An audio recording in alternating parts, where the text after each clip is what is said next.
დღეს ძველი თბილისი ბევრს მხოლოდ ლამაზი აივნებით, ვიწრო ქუჩებით და რომანტიკული ისტორიებით ახსოვს, მაგრამ არსებობდა მეორე თბილისიც. ქალაქი, სადაც უბნები ერთმანეთს მუშტებით, ქვებით და ხის ხმლებით ებრძოდნენ. ქალაქი, სადაც კრივის სანახავად ხალხი სახურავებზეც კი ადიოდა. ქალაქი, სადაც ბრძოლა ზოგჯერ ასობით დაჭრილი და დასახიჩრებული თბილისელით მთავრდებოდა. და მაინც ეს ყველაფერი თბილისური ცხოვრების ჩვეულებრივი ნაწილი იყო. დღეს მოგიყვებით ძველი თბილისის ყველაზე უცნაურ და სასტიკ ტრადიციაზე, ქართულ კრივზე.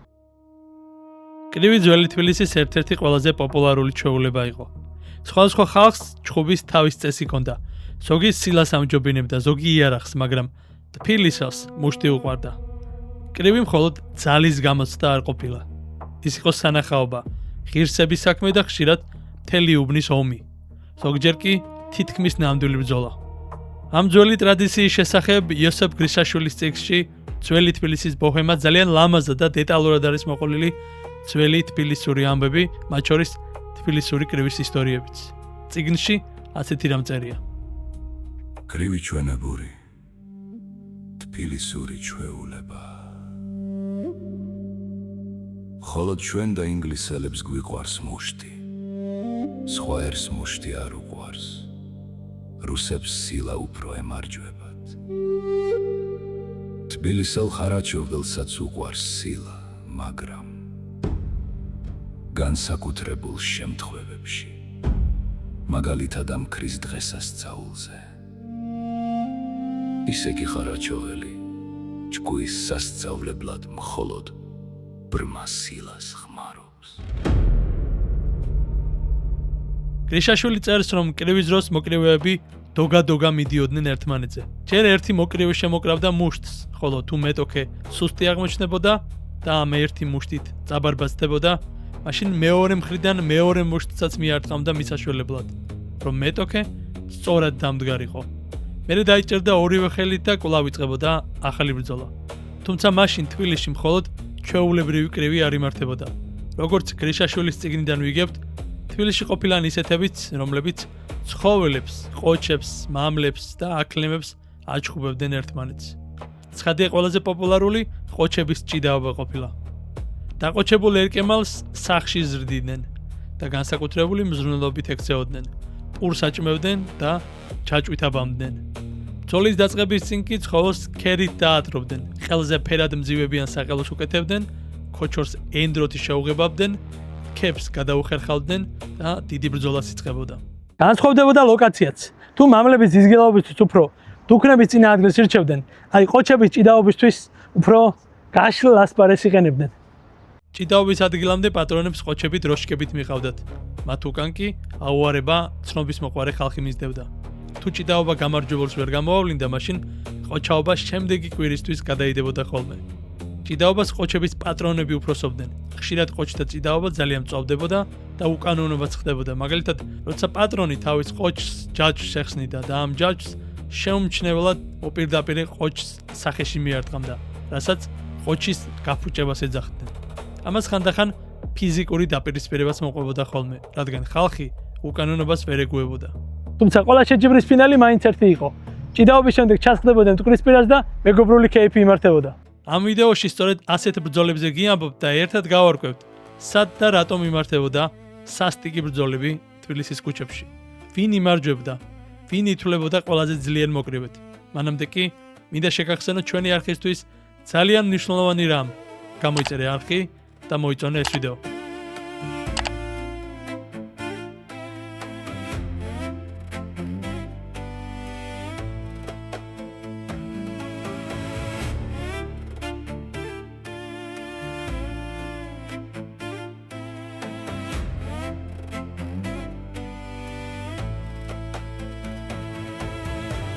ძველად სიონის ქუჩა ქალაქის ორ მოკრივე ნაწილს, ჩრდილოეთსა და სამხრეთ შორის საზღვრად ითვლებოდა.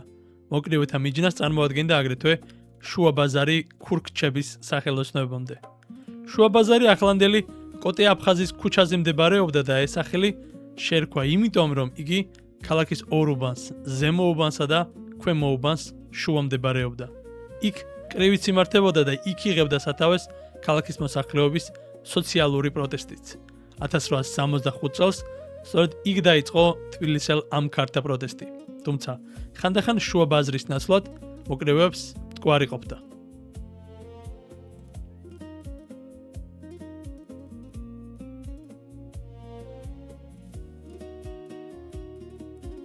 იოსებ გრიშაშვილი წერს, რომ კრივი მართებოდა სხვადასხვა ადგილას, ზარაფხანის ახლოს, სადაც იმ დროს ბაყალხანა ყოფილა, იქ სადაც მეტეხის ციხის ქვემო ნაწილიაო, ასევე არსენალთან, ბოსტნის ურმებზე, ავლაბრის იქით ნახირის უბანში, თუმცა ყველაზე ხშირად სიონის ქუჩაზე, აბას აბადის და კოლორთაღის მოედნებზე, აგრეთვე მოღნინის ეკლესიის ახლობელ ქუჩაზე და ბოტანიკური ბაღის ზემოთ ჩანჩქერის თავზე.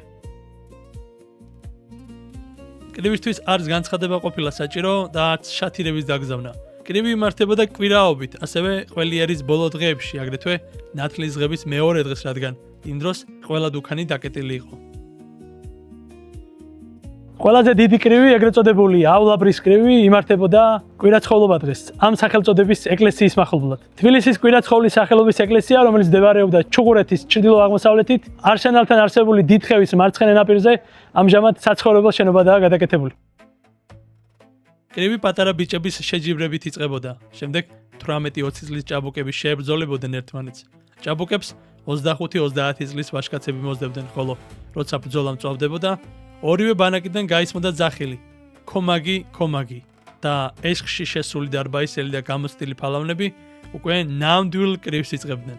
მოკრივენი უკუდოდ, მკერდ გაღეღილნი, ჩოხის კალთება აკეცილნი და ხშირად ფეხში შველნიც იბრძოდნენ. მოკრივეთა რიცხვი განსაზღვრული არ იყო. 10-15 წუთის შემდეგ მოკრივეთა ბედი უკვე გადაწყვეტილი იყო. ნაცემი და დაბეგვილი მოკრივენი ასპარეს ტოვებდნენ და ნელ-ნელა უკან იხევდნენ. ეს ეგრეთ წოდებული დამდგარი კრივი ხშირად 2-3 საათს გრძელდებოდა. წარმოიდგინეთ, ზოგჯერ კრივი რამდენიმე საათი გრძელდებოდა და ალბათ სწორედ ასეთ ბრძოლებში ყალიბდება ის სიმტკიცე, რომლითაც ქართველი მეომარი საუკუნეების განმავლობაში იყო ცნობილი. მაგრამ ბრძოლა ამით არ მთავრდებოდა, რადგან დამარცხებულები იშველიებდნენ ქვებს, აგურებს, ხის ნაჭრებს და ყველაფერს, რაც ხელში მოხვდებოდათ. ამის გამო ხშირად იმსხვრეოდა მეზობელი სახლების კარფანჯრები, აივნები, შუშაბანდები და სხვა. ბევრი მოკრივე ბრძოლიდან დაჭრილი გაყავდათ. ხშირად მოხვედრია დამსწრეებსაც, რომელთა შორის მაღალი თანამდებობის პირებიც იყვნენ. კრივს ჩვეულებრივად ეგრეთ წოდებული წარჩინებული პირები მფარველობდნენ. ქომაგები ცხენებზე ისხდნენ, ერთმანეთს ეკამათებოდნენ და თავიანთ რაზმის ფალავნებს აკეზებდნენ. ზოგჯერ კარგად დამტყმელ მოკრივებს ფულითაც ასაჩუქრებდნენ. კრივს თავის სახეობებიც ჰქონდა. მუშტის კრივი, ხრიდოლიანუ კრივი ცალი ხელით და ყველაზე სასტიკი, სალდასტი, ანუ ქვის კრივი. ყველაზე გავრცელებული იყო მუშტის კრივი და სალდასტის კრივი. მუშტის კრივს საფხულში მართავდნენ ქალაქის ქუჩებში, ხოლო სალდასტის კრივს ზამთარში, ქალაქგარეთ. განსაკუთრებით საყურადღებო ყოფილა სალდასტის კრივი. კრივს თავისი წესები ჰქონდა, ხალხის ჩვეულებაზე დამყარებული. კრივში წართმეული იარაღი, სარტყელი, ქუდი თუ ნაბადი კანონიერ ნადავლად, ანუ ალაფად ითვლებოდა. როცა კრივი ქალაქში იმართებოდა, მაყურებლები სახლის სახურავებზე ადიოდნენ, ბანებს ავსებდნენ, იქიდან შესკეროდნენ ბრძოლას და გამბედავ მებრძოლებს ამხნევებდნენ. ძველი თბილისი ნამდვილ არენას ემსგავსებოდა. როცა ბრძოლა ქალაქგარეთ იმართებოდა, იბრძოდნენ შორდულებით და ხის ხმლებით. მაყურებლებს კი გორები და მაღლობი ადგილები წინასწარ ჰქონდათ დაკავებული. რუსული ოკუპაციის დამყარების პირველივე დღიდან კრივის გააუქმეს, როგორც საშიში თამაში. მაგრამ მთავარმართებელი ციციანოვის, ანუ ციციშვილის დროს ხალხის თხოვნით კრივი განაახლეს. არა იმიტომ, რომ ციციანოვის ძარღვებში ქართული სისხლი ჩქებდა, არამედ იმიტომ, რომ ხალხი არ მოდუნებულიყო და სამხედრო მოქმედებაში გაწვრთნილიყო.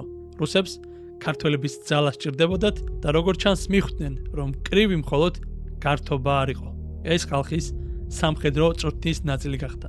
კრივი ისევ იმართებოდა და ერთი ასეთი კრივი 1851 წელს 4 თებერვალს გამართულა. მაშინ თურმე ქალაქში ხმა დაიხა, რომ იმ კრივში 300 კაცი დაიჭრა და 5 მოკვდაო. ამის გამო მთელი ოფიციალური მიწერ-მოწერაც კი გაიმართა და ამიერკავკასიის უმაღლესი ადმინისტრაცია იძულებული გახდა ცენტრალური ხელისუფლებისთვის ახსნა განმარტება წარედგინა. მეფის მოადგილის ვორონცოვის განმარტების შემდეგ ნიკოლოზ I-მა ასეთი ბრძანება გამოსცა. კრივის ნება მიეცეს ქალაქს გარეთ. მაგრამ ისე კი რომ მუშტების გარდა სხვა რამე არაღი არავინ იხმაროს. კრივს თვალყური ადევნოს პოლიციამ, რომელსაც ნება ეძლევა შეაჩეროს კრივი, როგორც კი ხალხი ნამდვილ კრივს დაიწყებს. კრივში მონაწილეობდნენ უმთავრესად ხელოსანთა წრიდან გამოსული ფალავნები, ზოგჯერ მათ ვაჭრებიც უერთდებოდნენ. ზოგიერთი მოკრივე ხალხის მიერ დარქმეულ ზედმეტ სახელსაც ატარებდა, მაგალითად ქარაფანდოღა, რომელზეც ამბობდნენ, რომ ამ მოკრივეს კლდისთვის რომ მუშტი შემოერტყა, ბელტს ჩამოაგდებინებდა. მეორე მოკრივე სოლომონა ესეთი ყოჩაღი ყოფილა, რომ როგორც ამბობენ, ცხენის ნალს ხელით გადაღუნავდა. ხოლო მესამე მოკრივეზე, ქაჩალ სტეფანეზე ასეთი ლეგენდაა. ერთხელ სიონის ქუჩაზე კრივის დროს ბანიდან ჩამოვარდნილი აგური ქაჩალ სტეფანეს თავზე დაეცა. აგური 4-ად გადატყდა, ხოლო სტეფანემ ეს აინუნშიაც არ ჩააგდო. მაღლა აიხედა და ხუმრობით წარმოსთქვა. ვინო ხერია რომ მეკენჭვებაო. ყოველ 10 წლებს თავისი ცნობილი მოკრივე ყავდა. მე-18 საუკუნის ფალავან მოკრივეთა სახელები ჩვენამდე არ მოსულა. მე-19 საუკუნის დასაწყისიდან კი თბილისში ცნობილი იყვნენ შემდეგი მოკრივენი: შერმაზანა, საათო, რომელიც მთავარმართებელ ციციანოვის ფალავანი ყოფილა, ხარფუხელი მკალავი ლეკუა, ოქრომჭედელი თაფანა, ბებუთანდ გიგა ლობჟანიძე, ყასაბი გელუაშვილი, ცხრაფეხანდ გოლა, გამხთარი სიმონა გოცირიძე, ლეჰენძანთ ავეტიკა ლენჩიშვილი, ბაბამ სირქია, ჭონი კვინიხა, რომელიც არჩილ მუხანაბატონის ფალავანი ყოფილა, ჭედელი სია, ჩუღურეთელი თეთრ ახალუხა, წითელ ფუფაიკა კოლა, მეჩანგლე ლოპიანა, გრიგოლ ორბელიანის ფალავანი, თოქმაჩი გულაზა, თაწმიდელი კომშუა, ჭიანუა, პაჭუა, ხორუა, გიჟუა, დათიკო მელიქსედეზე ბებუთოვის ფალავანი, ყასაბი ჟირნაშვილი, ნიკოლა ცაცანაშვილი, გიჟ მიხაკა, ბოშ ოჰანეზა, მიკიტანი გრიშა მამულოვი, დაბაღი ლოხოშა, დაბაღი პეტუა, დაბაღი ბეჯინშა, ბაყალი გომფუა, განჯელი ალია, ფარკასტუ კოლა, ასასი ბუჟუჟა, კუკიელი ბირი ცოხნაშვილი, ქრაფქანდოღა, დნგრ სოლომონაშვილი და სხვა.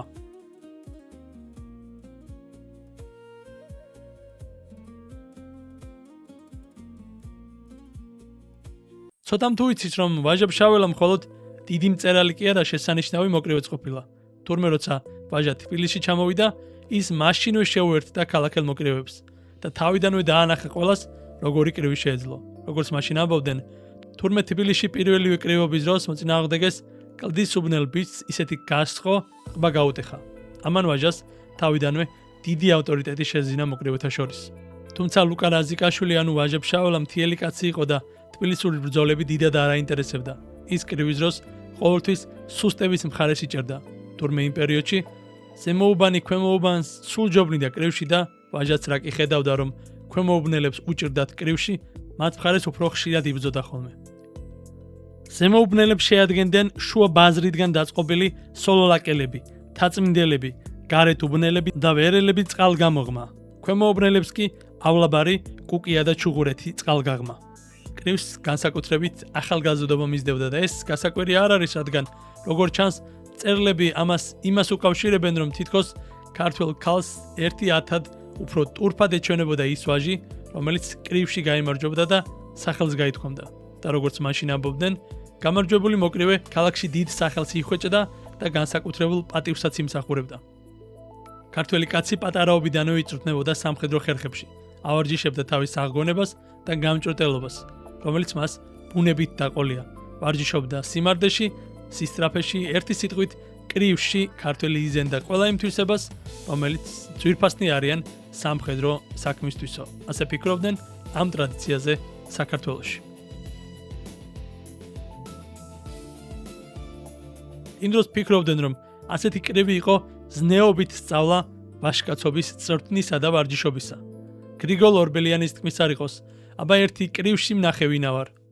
გინდმეჯნოს, მაინც სულში მიდიხარ, თვალს გავახელ, ზე წამწამზე მიდიხარ.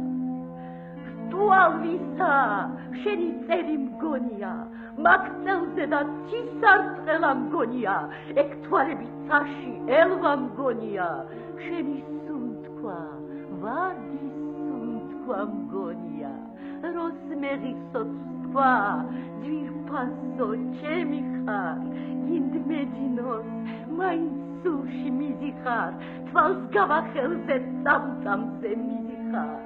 10 გზა მაქვს, 10-ვე შემკენ მოდის, ფიქრები მაქვს შენი სახე წინ მოდის, მინდა მსქვარამ შენი სახელი მოდის, ჩემს გულში რამბავი არ მომდის, ერთხელ მაინც მკითხე, ეგრე რათა ხარ, გინდ მეძინოს, მაინც სულში მიდიხარ, თვალს გავახელზე წამწამზე მიდიხარ. ორთაჭალის ბაღში მნახევინა ვარ, დარგი მამგისულ ხილში მნახევინა ვარ, ჯამის ტოლუმბაში მნახევინა ვარ, აბა მუშტის მკრივში მნახევინა ვარ, მაშინ შეგიყვარდეს თქვა, ძვირფასი ხარ, გინდ მეძინოს, მაინც სულში მიდიხარ, თვალს გავახელზე წამწამზე მიდიხარ. კრივს ძლიერ ღატაკი ლიტერატურა აქვს, მხედველობაში თუ არ მივიღებთ დავით იოსებიძე ბებუთოვის მემუარებს.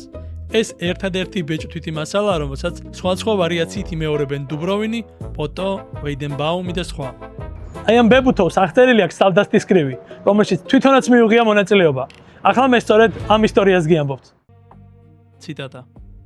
ბრძოლა ქვემოუბნის ბავშვებმა დავიწყეთ. სხვებთან ერთად შურდულს მეც ვისროდი. შეტევისთვის ხის ხმალი, ხოლო თავდასცვისთვის ნავადი მქონდა. ახლოს რომ მივედით, ერთი გამბედავი ყმაწვილი მოვარდა ჩემთან. ჩვენ შევეტაკენით და დაუწყეთ ერთმანეთს ხმლით ცემა. ის ბიჭი დავჭერი, მაგრამ მეც გამიპო იმან წარბი. დიდების ბრძოლა დაიწყო, თუმცა ძლევა არც ერთ მხარეს ეტყობოდა. ამიტომ ჩვენებმა შუაღამისას ჩუმად ერთი რაზმი გაგზავნეს მტრის ზურგში. ამ რაზმს ნაბრძანები ჰქონდა ორშაბათს დაახლოებით 12 საათზე, სოლოლაკის მთიდან მოსწოლოდა მტერს. ამასთანავე ოქროყანიდან დაწყებული ამ რაზმს უნდა დაეყენებინა საუკეთესო მეშურდულენი მთაზე, რათა მტრისთვის ზურგში ესროლათ. ორივე მხრიდან მეშურდულენი გამოვიდნენ, ათასობით ქვები სეტყოსავით მიეყარეს ერთმანეთს. ყველგან გაცხარებული შეტაკება იყო. მომხდურებს როცა წააქცევდნენ, მათ მთიდან გადმოგდებას ცდილობდნენ, მაგრამ მეგობრები შეეშველებოდნენ. ბრძოლა თითქმის 1 საათს გაგრძელდა და ქვემოუბნელებმა მაინც მოახერხეს ნახევარი მთის დაკავება. უეცრად მოისმა საშინელი ყვირილი, განთქმული მებრძოლები ომში ჩაებნენ. საყვირების გამაყურებელი ღრიალი მოეფინა არემარეს. დიდი და სასტიკი ომი დაიწყო. ახლა ხის ხმლებით იბრძოდნენ და ქვებს აღარ ხმარობდნენ, რადგან ხმალ და ხმალ შეტაკებაში ქვის სროლა სიმხდალედ ითვლებოდა. ქვემოუბნელებმა მთა აიღეს და მტერი სოლოლაკის ხეობისკენ გაიქცა. ციტატის დასასრული.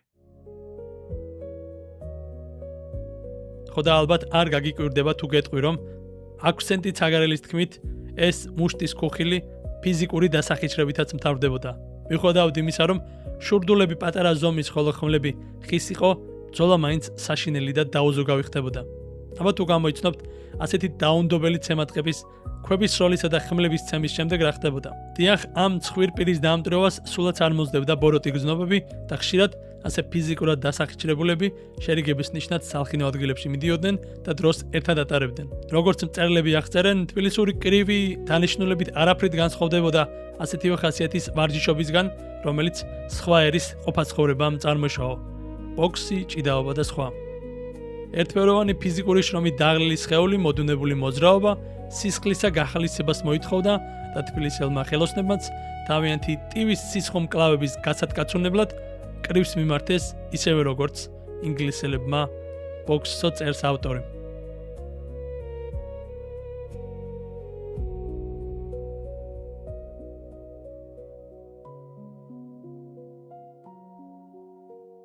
როგორც უკვე ვახსენეთ, რუსების შემოსვლას კრივის დასრულება მოყვა. სალდასტის კრივი მთავარ მმართველ ბარიათინსკის დროს სამუდამოდ აიკრძალა. დარჩა მხოლოდ ჩვეულებრივი მუშტის კრივი, რომელმაც 1870-იან წლებამდე გასტანა. ამ გვიანობამდე დარჩენილ მუშტის კრივს, რომელიც ქალაქგარეთ იმართებოდა, პოლიციის ზედამხედველობით თავისი წესები ჰქონდა. თუმცა ეს უკვე აღარ იყო ტრადიციული კრივი. ძველ თბილისურ კრივზე ისტორიებს ვკითხულობთ გაზეთ ივერიის ფურცლებზე. 1895 წლის პირველ ნომერში ივერია წერდა: კრივის შესახებ ცნობების მოსაწოდებლად მიმართეთ ჩვენს უხუცეს მოღვაწეს ნიკო ავალიშვილს, რომელმაც არ დაიზარა და მოგვაწოდა თავის თვალით ნახული კრივის ზოგიერთი ამბავი. მაშინ კრივი იმართებოდა კვირადღეობით. შუა დღის შემდეგ 2-3 საათიდან. კვირაცხოვლის არეშში ახლა რომ არსენალის დიდი შენობებია იმ მეიდანზეთ. მოკრივენი ზემო და ქვემო უბნად იყოფოდნენ. კრივი იწყებოდა მოზარდი ყმაწვილ კაცებით და იგინი რომ გახურებაში შევიდოდნენ, ხან ერთი და ხან მეორე უკან დაიწევდა. მაშინ დაჯაბნილს და დაწეულს მისი უბნის დიდრონები ჩაეშველებოდნენ. ახლა ისინი დასწევდნენ უკან მოპირდაპირ უბანს და მათაც დიდრონები ჩაეშველებოდნენ და ასე თანდათან დიდრონების ჩაშველებით კრივის ასპარეს დიდრონები იჭერდნენ და მაშინ მოზარდი ახალგაზრდობა დაქანცული და დაბეგვილი ასპარეს ტოვებდა. სახელგანთქმული მოკრივენი ორივე უბანს რამდენიმე ყვანდა. იგინი მარკაფა რაზმს შეადგენდნენ და საჭირო დროს ჩაერეოდნენ ხოლმე კრივში. ამ მარკაფა მოკრივეთა სახელი მარტო სამი ამახსოვს: ლოპიანა, გიჟუა და ღორკოლა. მათში ყველაზე განთქმული ლოპიანა ყოფილა. ის რომ ჩაერეოდა კრივში, მოპირდაპირეს ისე აწვებოდა, რომ ბევრჯერ ხევში ჩაურეკნია მოწინააღმდეგე უბანი. მოკრივეთ შიგადაშიგ დასვენებას იცოდნენ, დაწყებამდის და დასვენების დროს ორივე უბნის მოკრივენი თავიანთ ბელადებს გარს ეხვეოდნენ. კრივი დაბინდებაზედ ადრე იშლებოდა. ესე ვთქვათ, გენერალური ბრძოლის შემდეგ, როდესაც ორივე მხარის მარკაბაც ფლად ჩაერეოდა საქმეში და ლოპიანასი და მისი ამხანაგების მეოხებით ზემო უბანი დიდად გაიმარჯვებდა, ან ხევში ჩაკრავდა, ან იმისოდაც დაგცაგსავდა. დაირეკავდა ქვემო უბანს. არ მახსოვს ქვემო უბნის გამარჯვება ვისმე როდესმე ეთქვას. კრივის ცქერა მეტად უყვარდა ხალხს, ამიტომაც დიდძალი მაცქერალი ცხენიანი თუ ქვეითი ესწრებოდა კრივზე. დღეს ამ ქუჩებზე ქართველებთან ერთად ტურისტებიც დადიან. ისინი ძველ აივნებთან იღებენ ფოტოებს და უსმენენ მტკვრის ხმას. და ალბათ ვერც კი წარმოიდგენენ, რომ ოდესღაც ამავე ქვაფენილზე დიდი ბრძოლები იმართებოდა და მთელი ქალაქი ერთ დიდ არენად გადაიქცეოდა ხოლმე.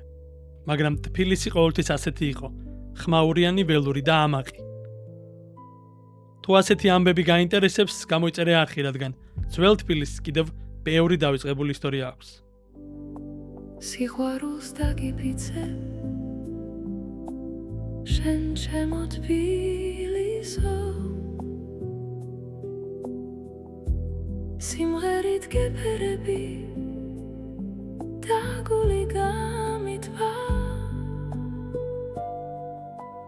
დაიღრება ცხივები თბილი მზის არ ბერდება ჩემი თბილი